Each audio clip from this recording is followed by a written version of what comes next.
Ditanya mayat tersebut rupa-rupanya orang yang kaya tapi tak pernah keluarkan zakat ketika hidupnya.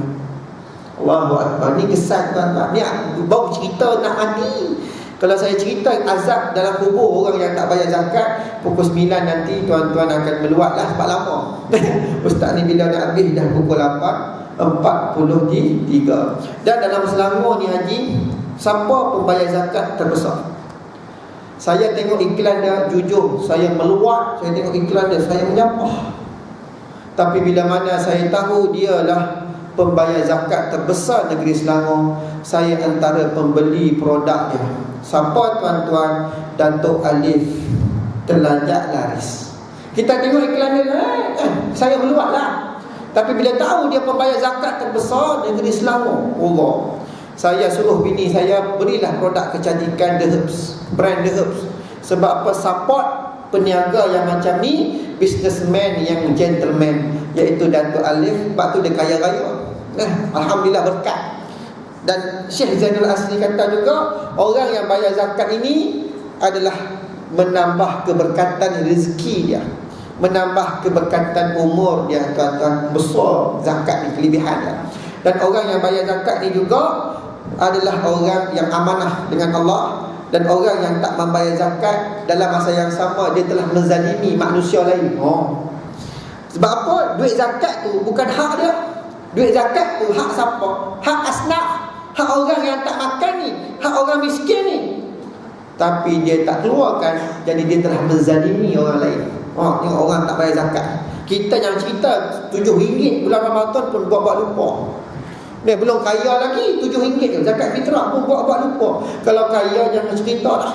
Tuan-tuan, dan saya tak nak cerita banyak lagi pasal orang yang tak bayar zakat ni. Dan saya nak tengok kesan Nabi kata ni bala umum.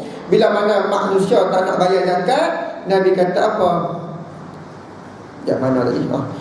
Illa muni'u qatran minas sama walau lal yahaib lam yumtar. Ikutkan Allah, setitik hujan pun Allah Ta'ala tak nak turunkan daripada langit. Orang yang tak nak bayar zakat. Tapi ustaz, tak ada hujan.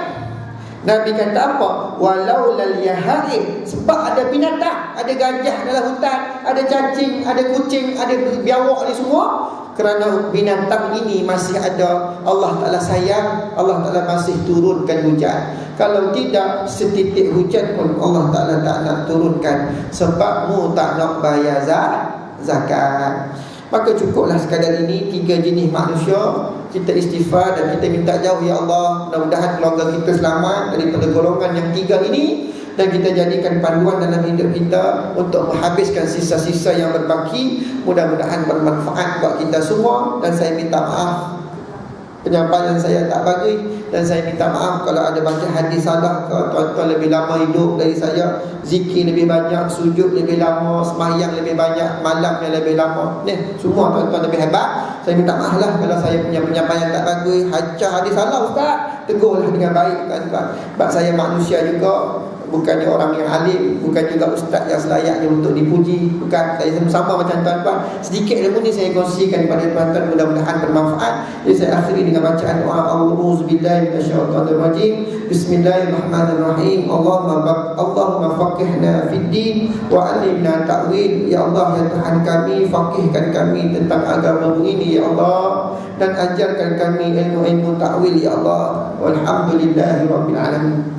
Lagi 2 sambung akan datang insya-Allah kalau ada rezeki. Dah.